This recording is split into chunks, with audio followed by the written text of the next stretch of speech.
PSL का इनेकाद 26 मार्च से ही होगा, लेकिन मैचेस सिर्फ कराची और लाहौर में होंगे, वो भी शायकीन के बगैर। PSL की इफ्तिताही तकरीब भी मनसूख कर दी। चेयरमैन PCB मोहसिन नकवी की लाहौर में प्रेस कॉन्फ्रेंस, कहा तमाशाइयों को टिकट के पैसे वापस किए जाएंगे। गैर मुल्की खिलाड़ी आज रात से पहुंचना शुरू हो जाएंगे। लीग छोड़ने वालों के खिलाफ कानूनी कार्रवाई का ऐलान भी कर दिया गया।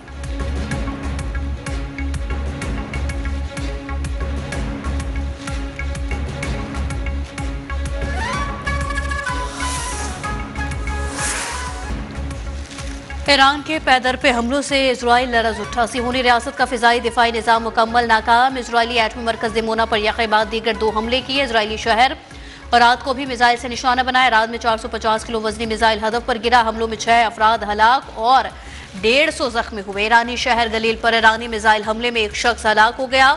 ईरानी हमलों में दर्जनों इमारतें मलबे का ढेर बन गई। ईरानी पासदारान इनकलाब का कहना है कि इजरायली आसमानों पर अब ईरानी मिसाइल्स को तसल्लुत है। ईरान की नई हिकमत अमली और लॉन्च सिस्टम से अमरीकी और सिहोनी कमांडर हैरान रह जाएंगी।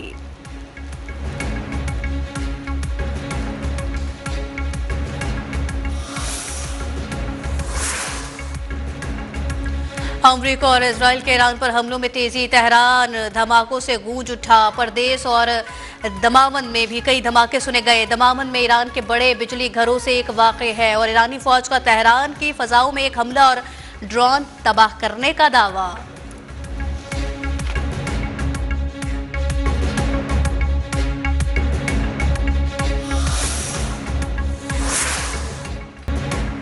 ईरान ने अबनाए हुर्मुज़ पर 48 घंटे के अंदर ना खोली तो सख्त कार्रवाई करेंगे। अमेरिकी सदर डोनाल्ड ट्रंप के ईरान को धमकी, कहा ईरान के पावर प्लांट्स को मरहलावार तबाह करेंगे। सबसे बड़े बिजली घरों को पहले निशाना बनाया जाएगा। अमेरिकी सदर ट्रंप न्यूयॉर्क टाइम्स पर भी बरस पड़े, कहा अमेरिका ईरान को दुनिया के नक्शे से मिटा चुका है, ईरानी क़यादत खत्म कर दी है। और न्यूयॉर्क टाइम्स का यह भी कहना है कि ट्रंप ईरान जंग में मकासद हासिल नहीं कर सके।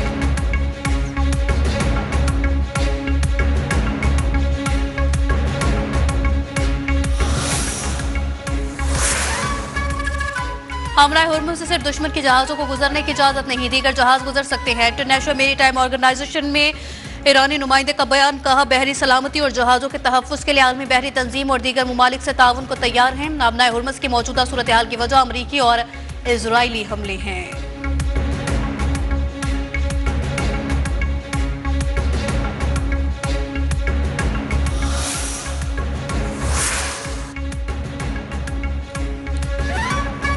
दिमोना और अराद पर ईरान के हौलनाक हमलों के बाद इजरायली वज़ीर आज़म नेतन्याहू परेशान। सूरत हाल को इजराइल के लिए इंतहाई मुश्किल शाम करार दे दिया।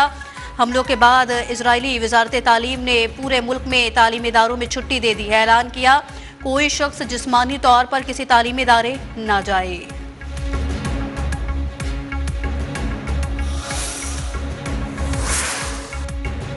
सऊदी अरब का 2 ईरानी फौजी अताशियों के और अपने अमले के 3 अरकान को नापसंदीदा शख्सियत करार देकर मुल्क छोड़ने का हुक्म। सऊदी हुकूमत ने मौक़िफ़ इख्तियार किया कि ईरान ने सऊदी खुद मुख्तारी, सिविलियन इंफ्रास्ट्रक्चर, मुआशी मफादात और सिफारती तंज़ीमात को निशाना बनाया है और अच्छी हमसायगी के असूलों की नफ़ी की है। जारी रही तो ताल्लुकात पर संगीन असरात मुरतब होंगे।